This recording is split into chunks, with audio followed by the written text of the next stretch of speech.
Jom kita makan puri. Tengok tak berminyak so nice. Cuba puri dengan potato ni. Next level, sedap dia. I nak ajar korang buat roti puri dekat rumah saja. Sangat simple and you see. So cantik kan? Masukkan 1 cawan tepung gandum. Masukkan sedikit tepung suji. Secubit garam. Secubit gula. Lepas tu kita gaul pakai tangan je lah. Air dia kita tambah sedikit demi sedikit Macam kita buat dough roti canai. Tapi yang ni tanpa minyak. Uli sampai doughnya macam ni. Dan bila kita tekan dia lembut je. Lepas tu kita tutup dengan kain lah. Biar dia rehat dalam lebih kurang 30 minit. Macam tu pun cantik juga. Kita buat kuah untuk puri kita. Masukkan sedikit minyak. Masukkan sedikit jintan putih. Sedikit kacang dal. Sedikit kacang gajus. Sedikit daun kari. Bawang merah. Cili hijau. Bawang putih. Dan kacau dia. Tumis dia sampai dia naik wangi. Masukkan sedikit serbuk kunyit. Masukkan sedikit serbuk cili. Masukkan tomato. Letak sedikit garam. Ni kentang yang telah pun direbus. Hancurkan je macam ni. Tambah sedikit air. Serbuk perasa ni optional lah, boleh letak sikit.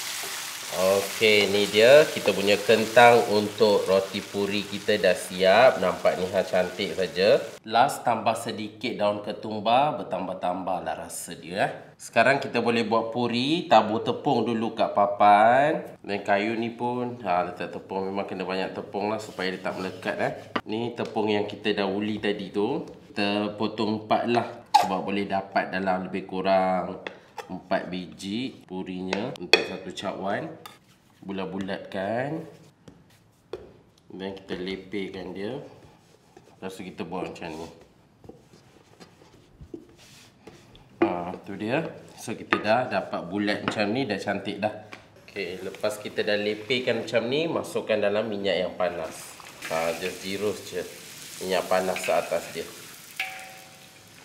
Nampak ni bau betul-betul puri ni. Kita terbalikkan dia. Ni dia. Okay, bila warna dia dah cantik macam ni, kita dah boleh angkat dia lah. Angkat dia manja-manja je. And then biar dia punya minyak semua tapis lah. So goreng puri ni dia kena memang satu-satu. Tak boleh goreng banyak-banyak sekali Unless you punya kuali tu besar sangat lah. Ni kalau kita perasan, walaupun kita goreng dengan minyak, langsung tak berminyak. Sebab suhu dia kita kena kawal cantik-cantik. So kita akan dapat hasil yang tak berminyak langsung. Jom kita makan puri. Ni dia. Nampak soft and so nice Kita ambil sedikit puri ni. Tengok tak berminyak so nice. And then ambil kentang ni Panas-panas pula kentang tu dengan puri. Oh my goodness. Sedap.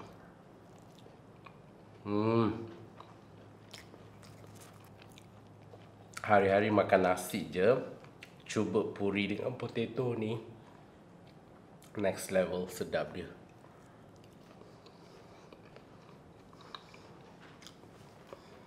Dia rangup kat luar and soft inside. And with the potatoes, just so nice. Sehijau Ramadan.